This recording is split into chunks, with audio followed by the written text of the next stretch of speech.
Hey guys, welcome to the video today. You can see it's a snowy day here, but I'm going to show you how to replace the mass airflow sensor on my 2006 Toyota Corolla.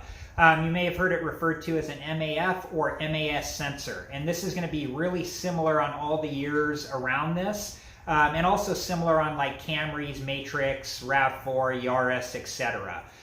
Before we get into it though, I want to tell you some of the symptoms your car might be having if your mass airflow sensor is going bad.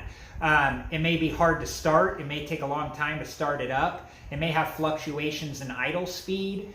It may hesitate when you try to accelerate, and your car may even stall out. All these are symptoms of a bad mass airflow sensor. All right, well, let's get a closer look here and I'll show you guys how to get it out. All right, guys, here it is right here. This is your air filter underneath here. This is where the mass airflow sensor is right here. You got to take this clip off to get to it and a couple of screws, so you'll need a Phillips head screwdriver. But before we do that, let's talk about your options. So you can take this out and clean it. They make a mass airflow sensor cleaner that you can buy. Make sure you specifically use that one. You don't want to use anything else. The sensors in here are incredibly sensitive and you can damage them. So if you go the cleaning route, I think the bottle of cleaner is like roughly 10 bucks. You can try that. The other option is just to replace it completely. To replace this sensor, the aftermarket ones are about $15 is what I saw on Amazon. Or if you go after the OEM one, they cost about 100 bucks from what I saw. So just depending on which route you want to go. So let's go ahead and take this out and take a look at it. The first thing we need to do is take this clip off right here, the electrical connector. There's a little tab right here. Be careful, again, you don't want to break this, super brittle, but you're going to push down on the tab a little bit and it's going to lift it up. So the lock piece is over the notch. And it's going to, I'd imagine it's going to be on there pretty tight, but just slowly wiggle it off. There it goes. Until you get it off there, okay? Then we can just kind of move it out of the way or set it to the side there, kind of. Next thing we need to do, Phillips screwdriver. There's 2 screws holding it in. And we're going to go ahead and take those out. Don't lose the screws. There's one.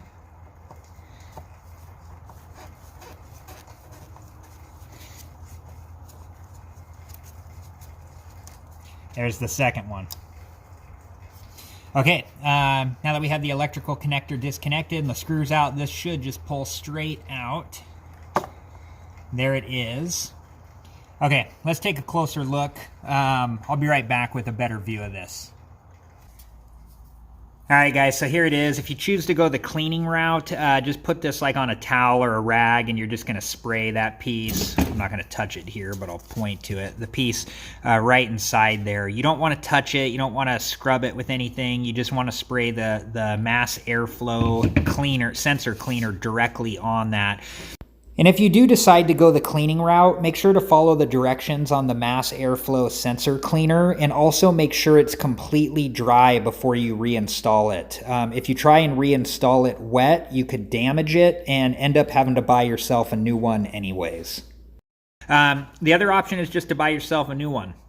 And like I said, you know, depending if you want the aftermarket one for $15 or the OEM one for $100, those are your options. But if you take this into a shop to have them diagnose it and do it, this is probably a $250 or $300 repair. It's not cheap. So, okay, well, let's go ahead and get this back in the car.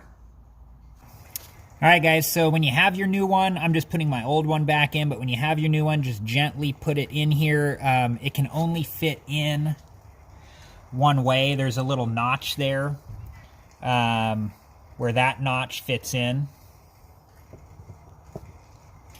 But just gently put it back in once it's been either cleaned or you're replacing with the new one, and kind of push down on it a little and it'll set into place there like so. And then we can go ahead and put the screws back in and hook up the electrical connector. All right, guys, so once you have it seated in there, you'll put the screws back in. I want to caution you, be very careful with these screws. I just dropped one, you know, down in here, and it took me a good hour or more to find it. It was a complete fiasco. So just take your time, make sure you don't rush and get those screws back without dropping them. Very important. Okay, let's get this one tightened down.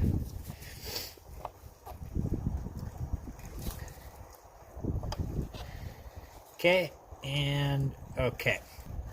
Okay, once the screws are tightened, you can put the electrical connector back on. It just fits on the same way it came off, and you'll just push it in until you hear it snap. Like so. Okay, be right back. All right, guys, well, that was it. Thanks for watching. I hope you liked the video. I hope it helped you out. Please like, subscribe, and comment if it did. And thank you guys so much, and I hope to see you guys in the next video. Have a good one.